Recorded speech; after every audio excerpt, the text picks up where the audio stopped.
орлогын асуудал. Чи бид нар өнөө авж байгаа цалин хаанаач хүрэлцэхгүй шүү дээ. Жишээ нь ингээд манай гавьяаныхаа амралтанд гарсан ахмадууд маань тэтгэврийнхаа нэг 400 гаруй мянган төгрөгөөр махан аваад хүнсний ногоогоо авч дийлэхгүй. Тэгээ ийм цаг үед Улаанбаатар хот иргэдийн эрх ашигыг яг энэ цаг үед хамгаалахгүй бол өөрхийн эдний төлөө явах хэрэгтэй. Тийм учраас бид цаашид иргэдийнхээ орлогыг нэмэгдүүлэх чиглэлд нь ажиллах ёстой шүү гэдэг бас онцгой харж ажиллах ёстой гэдэг бас онцч хэллээ. Тухайлбал та бүхэн анзаарч байгаа. Скватер талбай дээр бид нар нэг л их асар бариад байдаг. Хоол хийж зараалаад байдаг.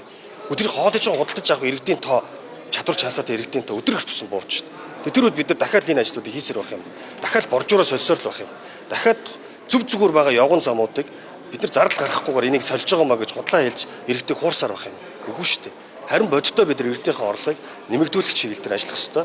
За удахгүй төсвийн додтол орж ирнэ. Тийм учраас төсвийн додтолоор энэ төсөл хөтөлбөрүүдийг оруулж ирэх ёстой шүү гэдэг нэгдүгээр онцгой анхаарч ажиллах ёстой. За нөгөө талдаа бид нар тэтгэврт гарсан ахмадуудаа бид нар цалинтай орлоготой байх боломжийг Улаанбаатарт бий болгох ёстой. Японд хийдэг шүү дээ. Бид нар ингээд Японд гадаад очиод нөгөө хэлийн байгууллага дээр очиход ахмадууд байдаг. Такси барьж байгаа нь ахмадууд байдаг. Энд тийм төрийн байгууллагад үйлчлэг авах гэхээр ахмадууд байдаг. Энэ чинь төрийн бодлохоор ахмадуудаа дэмждэг. Ингэжээж бид нар иргэдийнхээ өмнө тулгымцсан асуудлыг шийдвэрлэж чадна. Дээр нь оюутнууд байна. Гэхдээ оюутнууд чинь ажил хийжээж амьдралын зах зугаас ойлгодог байхгүй. Гадаадд ерөөсөө тийм шүү дээ. Тийм учраас эрт ажлын гараан дээр гарцсан алдаж онож эрт үздэг амьдралын зөвийг одоо олж чаддаг. Тийм учраас энэ оюутнуудыг цагийн ажил хийх боломжоор нь бид хангаж өгөх ёстой гэдэг нэгдүгээр анхаарах ёстой гэдэг би онцолчихлоо. За хоёрдугаарт Улаанбаатар хот зардлаа буруутгах чиглэлээр ажиллана. Цаг үе өөр болсон. Дэлхийн эдийн засаг хямарч байна. Дэлхийн дайн тулаа, ормуузын хоолой гэд энэний үр дагавар дэлхийн одоо инфляцийг нэмэгдүүлж чинь дээр нь валютын нөөц бид нар буурч эхэлнэ. Энэ үедэр бид нар юу хийх ёстой? Ялгаагүй Улаанбаатар зардлаа буруулах чиглэлээр ажиллах хэрэгтэй. 99 аж ахуй нэгж байна. 1.6 тэрбум төгрөгийн зардалтай, 400 сая төгрөгийн орлоготой, 1.2 тэрбум төгрөгийн алдагдaltaй байгууллага байна. Энэ байгууллагуудыг татан буулгах хэрэгтэй. Ямар хэрэгтэй Улаанбаатар хотын иргэдэд энэ байгууллага байснараа зүгээр нэг агуулах ажиллаулж байгаагаараа 1.6 тэрбум төгрөгийн зардал гаргаж идэг. Энэ байгууллагыг татан буулгахгүйгээр Улаанбаатарууд зардлаа хэмнэсэн зардлаар хөрөнгө оруулалт бүтээн байгуулалт иргэдийн орлогыг нэмэгдүүлэх чиглэлээр ажиллаж чадахгүй. Тийм учраас энэ байгууллагуудыг татан буулгах хэрэгтэй. Шийдлийг ерөөсө гол нь. Хэрвээ энэхээр энэ Улаанбаатар хот хэрэгтэй гэж үзэж байгаа бол орлогод нь нийцсэн үйл ажиллагааг нь зохион байгуулах хэрэгтэй. Тэгэхгүйгээр Улаанбаатар хот цаашаа явахгүй.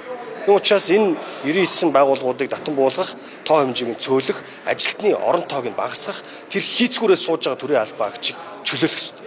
Харин үүний оронд чин сэтгэлээсээ ямар нэгэн татлаа түлхээгүйгээр төрийн төлөө тангараг өргөөд ажиллаж байгаа төрийн албаа агч нарыг дэмжих хэрэгтэй. Энэ чиглэлд нь одоо бид нар ажиллах ёстой шүү гэдэг ил.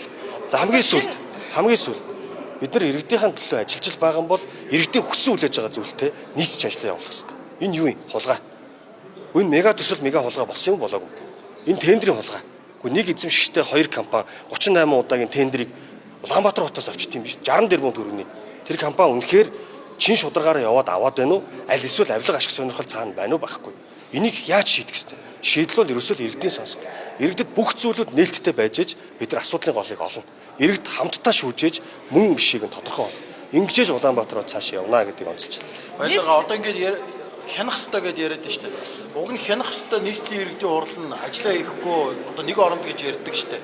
Дийлэх төлөөлөгчд нь нийслэлийн одоо тодорхой албан тушаал хашиж байгаа.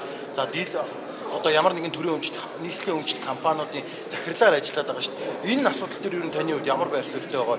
Одоо төрөөс засаг дараагаас цалин авдаг хүн хизээч хянж чадахгүй гэдэг. Маш чухал зүйл хөндөж байна. Иргэдийн хурлын төлөөлөгчид яг их хурлын гишүүдтэй адилхан байнгын ажилтаа байх ёстой. Энд бид нар засгийн газрын төвшөнд ажилдаг байх зохицуулт юм. Энэ кабинетэд ажиллаж байгаа алба багш нар тодорхой тоогоор хуулиар хязгаарлах ёстой. А бусад алба багш нар бол зөвхөн иргэдийнхэн дуу хоолой болоод иргэдийн өмнө тулгамж байгаа асуудлыг шийдлээр нь гаргаж ирээд засаг дарагт энийг санал болгодог. Ингээ бодлого гаргадаг. Энэ ажлыг хий гэвэл хуулийн төлөө өөрчлөлт оруулах ёстой. Тэр энэ хуулийг бол богино хугацаанд явуулж нэгжийн тухай хуульд өөрчлөлт оруулах замаар 2028 онд иргэдийн нийтийн одоо энэ хурлыг иргэдээс сонгогдож байгаа төлөөллийн байгууллагыг ажил авч карманд нордог биш хяналт тавьж дуу хоолойгоо хүргэдэг бодит шүүмжлэлийг асуудлын голыг олж бодлого тодорхойлдог юм байгууллага болохын төлөө ажиллах ёстой. Би яг ганц гэртээ бол санал нэг байна. Ер нь энэ нийслэлийн иргэдийн төлөөлөгчдийн хуралд эрх мэдэл байна уу? Одоо төлөөлөгч биш хүн шууд хотын дараагаар томилогдоод ажиллаж байна те. Нийслэлийн иргэдийн итгэлийг аваагүй хүн гэсэн үг шүү дээ. Тэгэхээр 45 төлөөлөгч байгаа дэмжлэгийг авч чадах юм. Гэхдээ би бол одоо эргэлзэхгүй байгаа.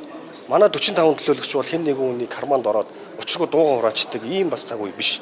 24-өөс 28 оны манай төлөөлөгч нар бол дугуйрал дууныг докторвол одоо тэгэл хүчээ бүрэн дүүрэн үзүүлдэг.